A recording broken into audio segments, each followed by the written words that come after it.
Now, our next session is rather an intriguing one. On the ground, the rise of global venture capital firms going hyperlocal in Southeast Asia. Now, let's welcome Justin Patrick, Director of Regal Capital, who will be moderating this session, and our fellow esteemed panelists, Khailee Ng, Managing Partner of 500 Global, and Sachin Bhanot, Head of Investments Southeast Asia, Prosus of Ventures. What's up, man? Take it away, Justin.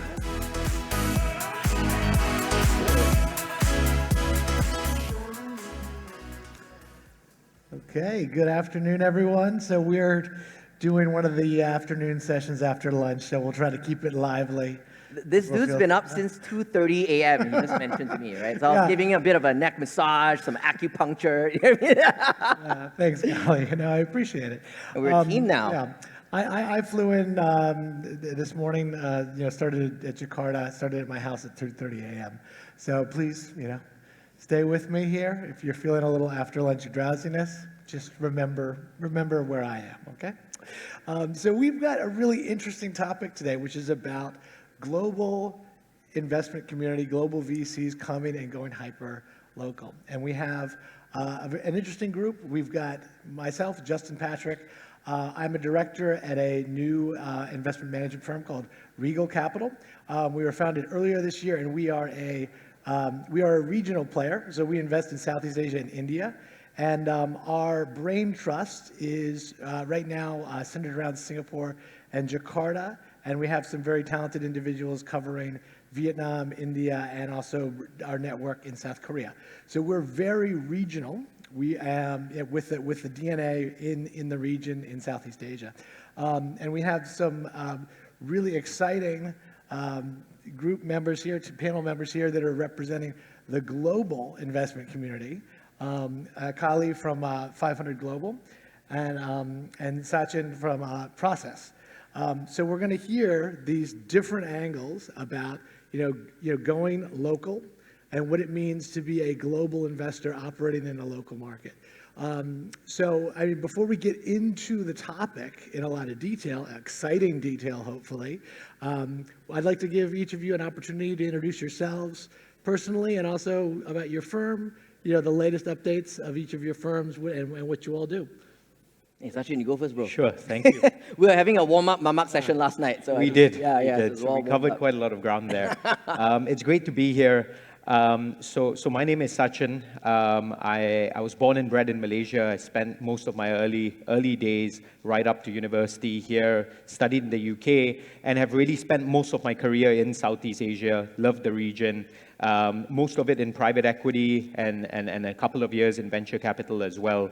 I most recently joined Prosus in Jan 2021 to help set up their presence here in Southeast Asia.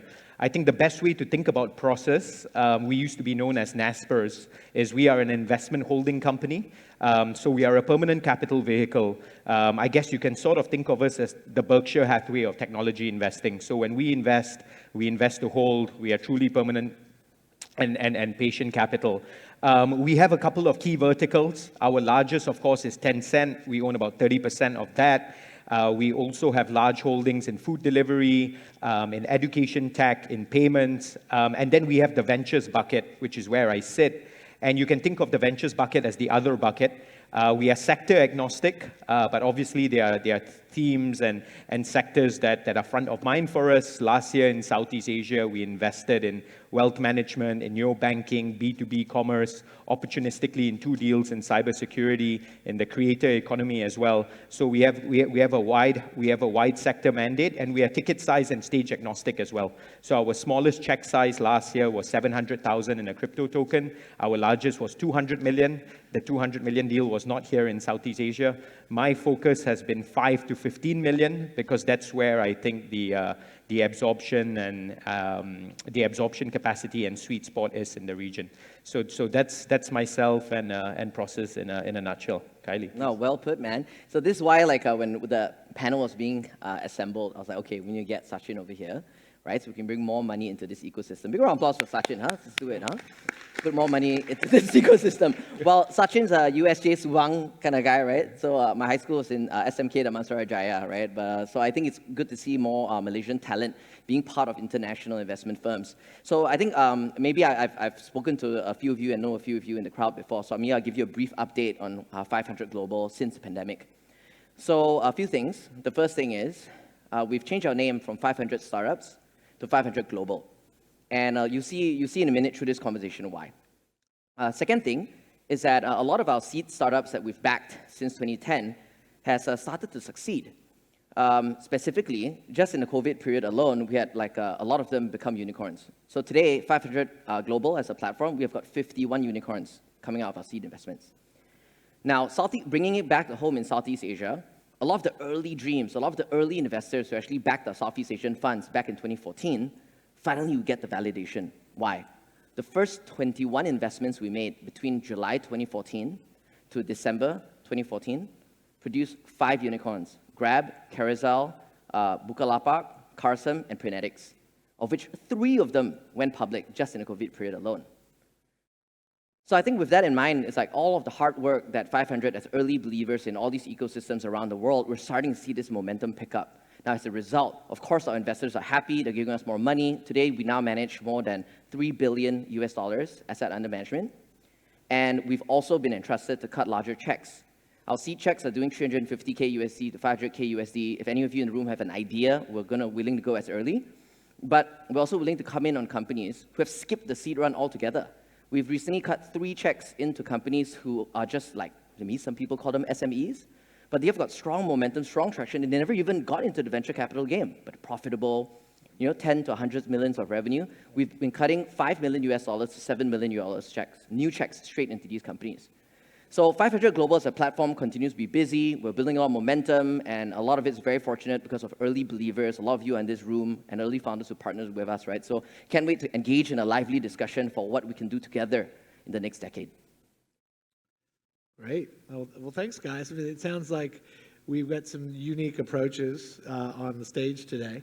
And I guess, before we talk about the difference between the international investor and the national and regional investor, what's your view on the latest developments in the market? I mean, we're now in a almost post-pandemic world, I guess. Maybe some people are using that phrase or not, but things have definitely changed. It's exciting for me personally to be here in person. I did a wild digital event online, I think 9 months ago when things were still online, so it's awesome to be here. But things are still affected by the health concerns and stuff. Health tech obviously is still super exciting for people. But what verticals, what areas are most exciting for you all, and what do you think are the headwinds for the region right now? Well, since you're staring at me, I guess I'll go first. I'm right across. Khailee, feel free to go first, and we'll. I think we have too many opinions, right? We do. Okay, I'll pick 1 or 2. So currently there is this view that the market is cooling down. Maybe some VCs are cutting less checks or taking it a little bit slow. I'd just like to share some data to put things in perspective. This morning, our Director of Investments, Hussein Albar, had been on stage to kind of give an update on the relationship between public market prices as well as private investing in venture capital. There are companies that some of the best, most iconic companies, they were backed and they were funded during down cycles, during public down cycles. As far back as 1975 in the energy crisis, companies like Apple and Microsoft were backed. All the way to fund makers in 500's global portfolio like Twilio, which helped our first fund get a 12x return. It's like that company was backed in 2008 at the depths and the worst kind of nightmare was blood on the streets. So right now, I don't think things are that bad, but there's a lot of you in this room who are building great companies, and you're the strongest.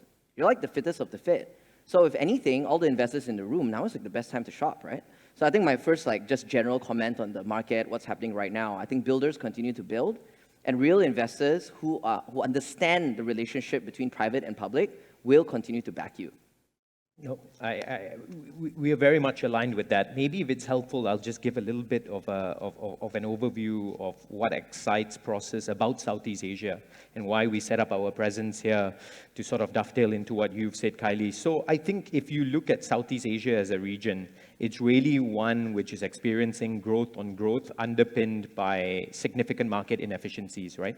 And what I mean by that is, if you look at the macro story, we all know the macro story: 600 million population, a demographic dividend, median age of below 30, a middle class that is going to expand in the next 10 years. Consumer expenditure accounts for about 60% of GDP, right? So the macro stacks up. And then if you look at the tech story, you've had like close to 100 million internet users added alone in the past 2 years. You've had the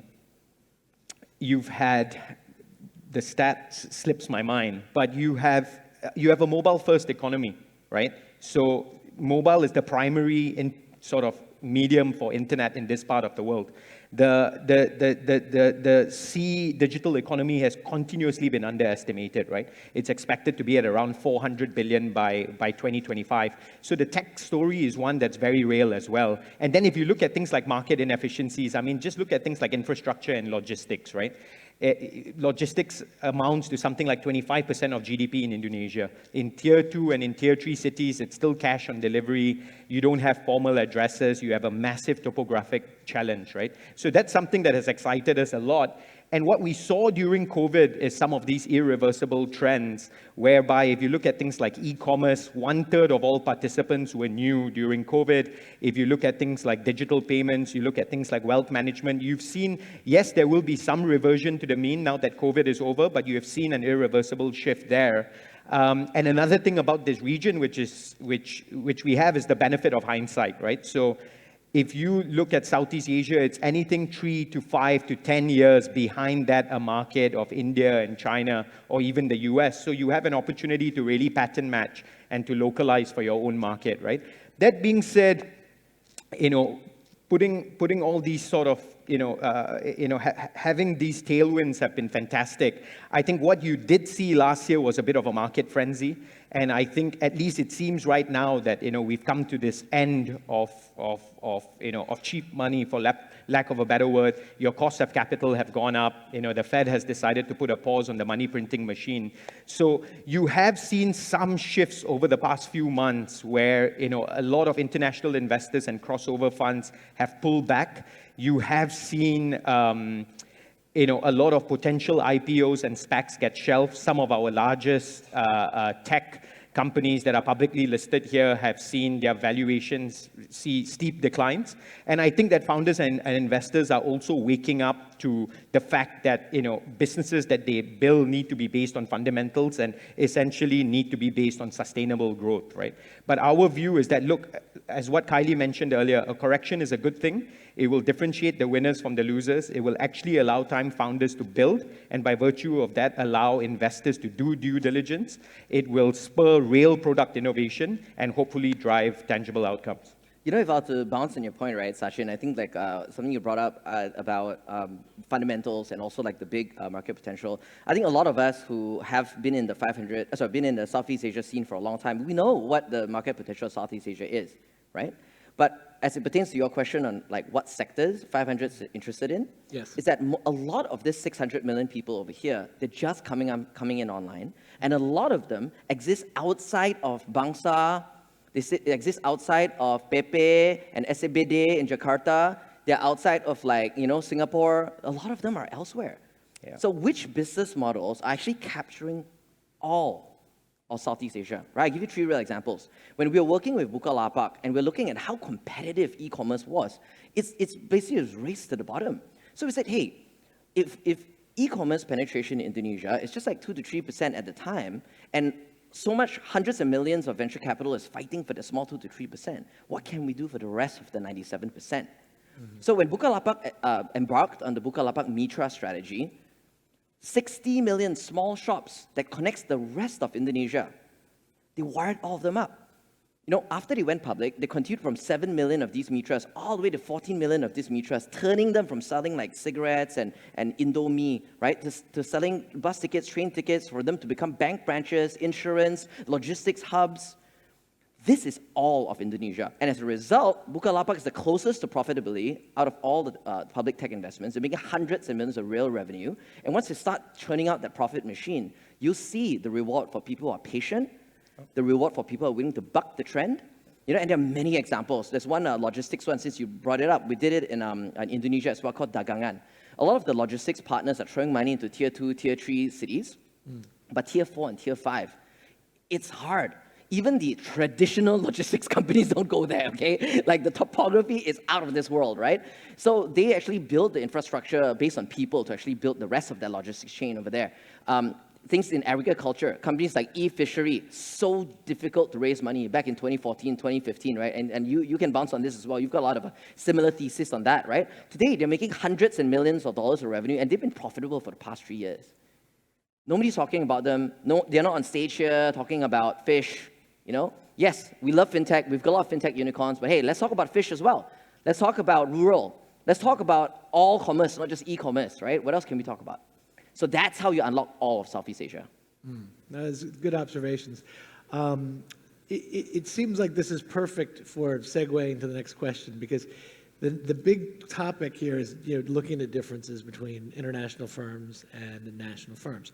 Some of the verticals you mentioned, Khailee, are I would consider them to be hyper-local, especially you know, fisheries, agri-tech that's very focused on local crop technique or kind of indigenous techniques that are specific to particular regions. So how, for international firms, how do you balance the need for that very specific local know-how when you're still bringing in international investors and international investment DNA? And how do you differentiate your approach from a local or national player? And I don't want to hurt anyone's feelings, so I'm not going to name any national or regional firms, but I think we know who the big ones are, you know, and you all represent the international side of the equation. So differentials, and please, you know, go with this and explain to us how you do things differently. Oh, sure. And I think it's less sometimes about being different, and it's less about competing versus compatibility and working together. And I think that's sort of like the key essence of venture capital, is the fact that, you know, one does not have to do a deal in isolation, and you can do a deal with, you know, with a bunch of other great people who have a positive sum mindset, right? So I think both play an equally important role. If you look, and I think Indonesia is a great case study, if you look at Indonesia as a market, you've got 3 or 4 large local funds there who are very well embedded within the ecosystem, right? And they know the other founders, and they know the regulators, and they are plugged into the trends, and they are able to help founders navigate local nuances, right? And you know, if I tend to look at a deal in Indonesia, these funds typically have a ROFR, right? They typically have a right of first refusal over the deals there. And if they have invested, we're asking them why. And if they haven't invested, we're asking them why as well. So they serve as a great source of reference, at least to start with. And then if you think about global VCs, I think that, you know, one thing I would say about global VCs is you need to have global insights, but you need to have local knowledge. I think the fly-in, fly-out model doesn't work. I made a point earlier about how you've seen some international funds that have, you know, almost all but disappeared. And that's because when you're operating from the US and you're trying to invest into a fisheries deal in, you know, in a tier 3 city in Indonesia, it doesn't really work. So you know, we make sure that we are spending a lot of time on the ground. It's very localized, it's very trust-based. And what we try and bring to the table is saying, hey, look, we have a ton of global learnings. We can take you from being a domestic story to becoming a global story. We can plug you into a global network, and that's how we can work together, right? We can sort of leverage your local strengths, and we can try and sort of, you know, magnify that globally. So that's sort of our approach to the whole local global question. Okay. Yeah. Now, why I'm like excited about like folks like Prosus, you know, getting more involved in Southeast Asia, and in the early days as well, when Sequoia India was looking at Southeast Asia, me and my team, we worked our ass off to just introduce them to companies. So as a result, at the time, Sequoia's first 7 investments in Southeast Asia, 4 actually came from 500's portfolio. Okay. And we wanted to work hard for it because this is team sport. We're playing games of abundance. We're playing long-term games with long-term people.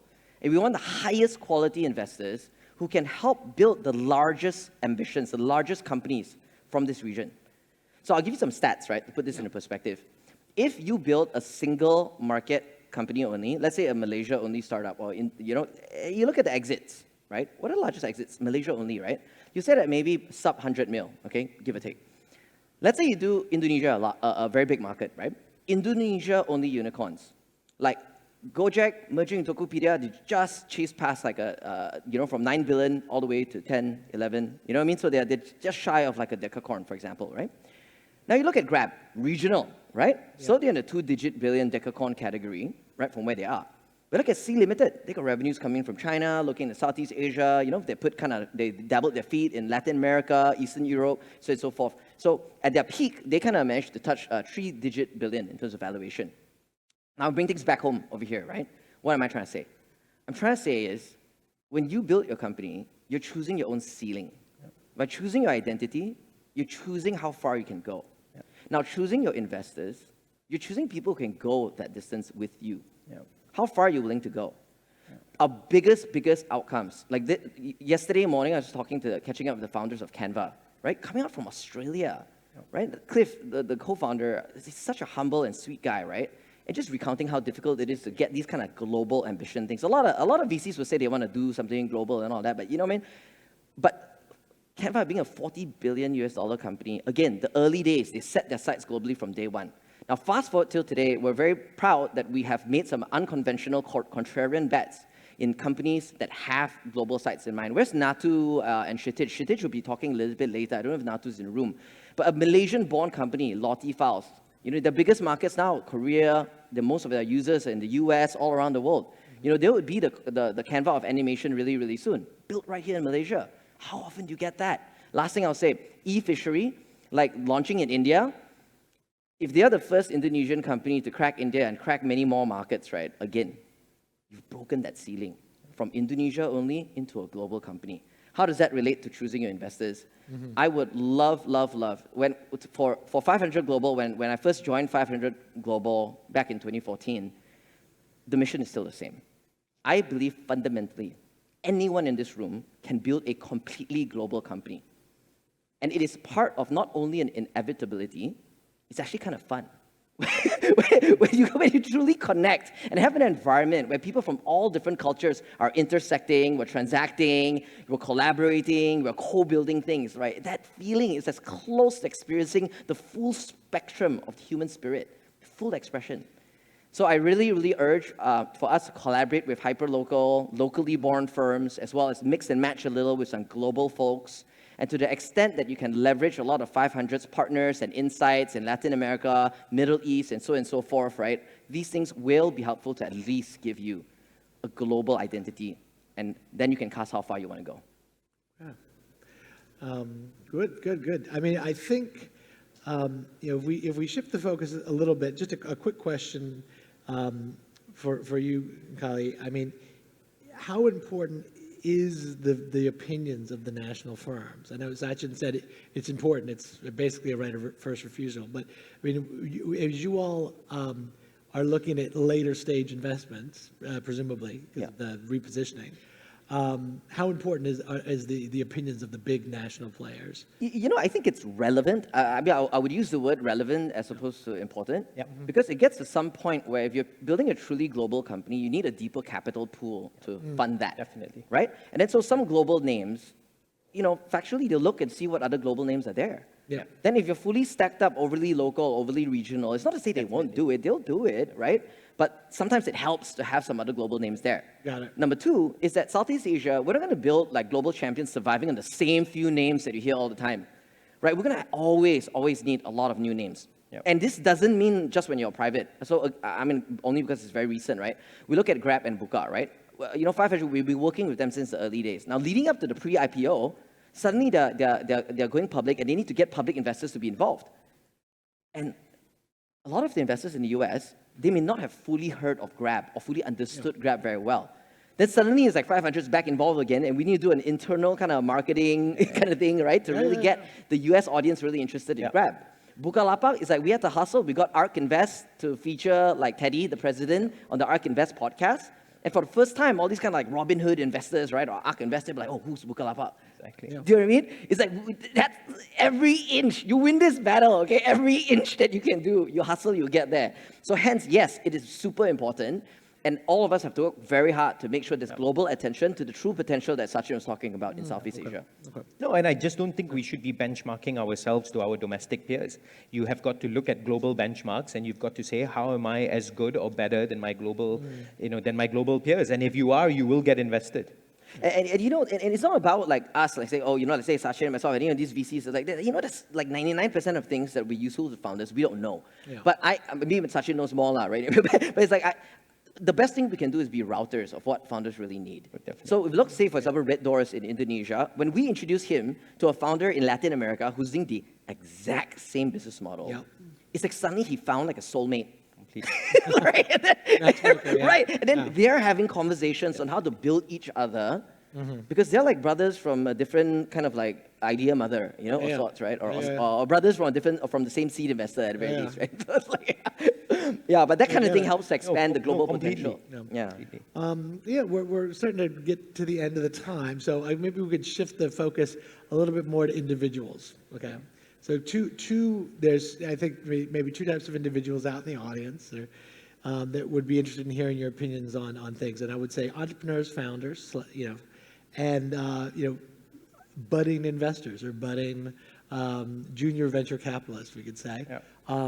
That were thinking, I'd really like to have one of you as an investor, or one of you potentially as a supervisor, as a boss, as they learn the trade of investing in startups. So, how do you all approach talent management and talent recruitment? And I'd like you to hit both angles if we can. I know we only have a couple minutes, but when you're looking at young founders, entrepreneurs, and when you're looking at incoming analysts, associates, members of the investment team. Well, that's an interesting question. So basically, it's like not so much like founder advice, but kind of like team perspectives on building talent. Both, because you all have to bring the DNA from the global organization to the local market. So you need really talented local individuals to help.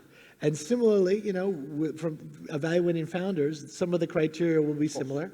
And also helping the founders build their team out. Exactly. We'll also have some of that same criteria at play. Look, maybe I'll tackle the founders bit first, and this is something that sort of keeps me awake at night, because effectively the team and your founding team is probably the most important ingredient for any startup and any company, right? Definitely. And when we look at founders, we tend to invest in, last year when you had this hubris and FOMO and whatnot, someone told me that they'd rather back a founder that sells than a founder that builds. And I humbly don't agree with that. So I think first things first, we are looking for founders who are inherently builders. Yes, if they can articulate a great story, that's fantastic. But if they are builders and they're able to demonstrate traction, that usually shows for itself. The other thing is we tend to invest in founders that have paradoxical traits.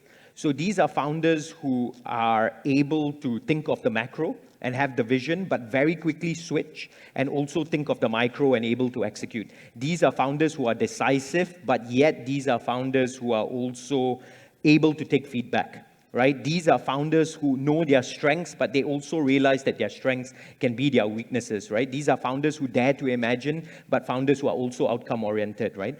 And I think another trait that we look for in founders is, are you willing to hire people who are smarter than you? Right? And are you willing to hire people who are not your clones? And are you fostering a culture which is very much, our success is somewhat intertwined versus individualistic success, right? And it's very hard to quantify this, because someone in my team said, look, why don't we put together a framework in which we can sort of segment founders into different quadrants?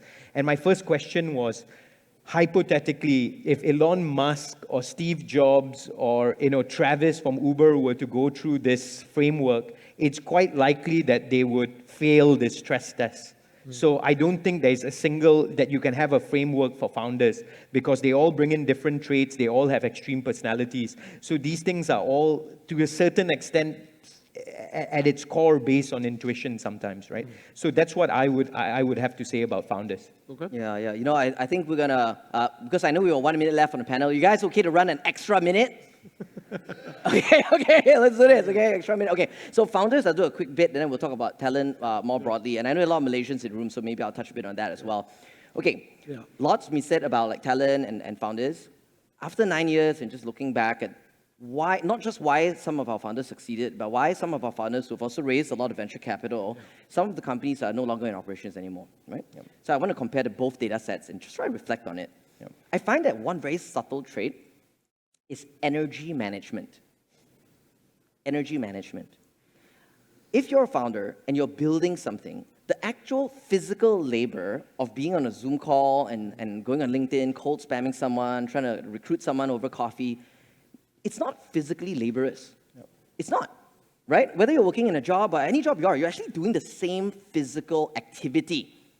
However, the kind of mental energy suck of like, oh, am I wrong about this? Like, should I really have quit my job? Like, oh my God, my competitor just raised another $10 million. It's like the kind of thoughts, the script that goes through your head actually sucks up all your energy. When you find a moment in time where you're starting to blame someone, blame this VC, oh, that idiot never replied me, you're going to ghost me, and that stupid VC, whatever. The moment you go into this blame mode, you have given the power to somebody else. And your energy management is, you're not able to turn things around yourself. If you can't turn around your own mindset, you can't turn around your company, right? So these days, I try to work with a lot of entrepreneurs based on some of like subtle hints on how they actually manage their energy. Founders come to me with, oh man, we're trouble. I say, hey, why don't you go when's the last time you went to work out? Oh, 9 months ago? Okay, you hit the gym. Just do whatever you like to do at the gym. You come back after that, we do a call after the gym. Totally different. Absolutely different conversation, right? Now, because you guys granted us an extra minute, we'll talk about talent. I'm very proud to say that coming back to Malaysia during COVID, wife and I, we were living in Jakarta for 4 years before COVID. Coming back over here, I thought like, okay, since we're in Malaysia, I just build more depth in Malaysia, right? 500 Global, what we mentioned earlier, and all those things, we've got 3,000 companies in 80 countries. We've got 20 offices around the world. But out of our global talent pool, 25% of them are based in Malaysia. This is deliberate. This is intentional. Because I'm trying to prove a point. They don't specifically even have to be Malaysia. I'm just trying to prove a point. That it doesn't matter what skin color, where you grew up, what religion you are, what your mom said, what your dad said. You're capable of anything. And if any Malaysian can build global companies and build a global institution, and work in great companies like Prosus or anything else, right? They can do it here. You can come back and you can really build something magical right here from Malaysia.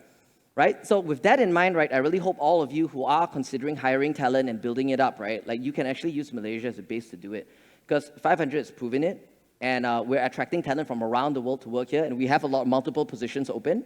And I noticed some of our best candidates actually apply to multiple positions, right? Just like any single one, right? Then we'll definitely find the right adventure, right, for the right kind of person who's willing to take those risks. Good. Well, thank you so much. No, time's up. Some inspiring words. Thank you. Thanks so much. Thanks. Really good. Thank you. Thank you.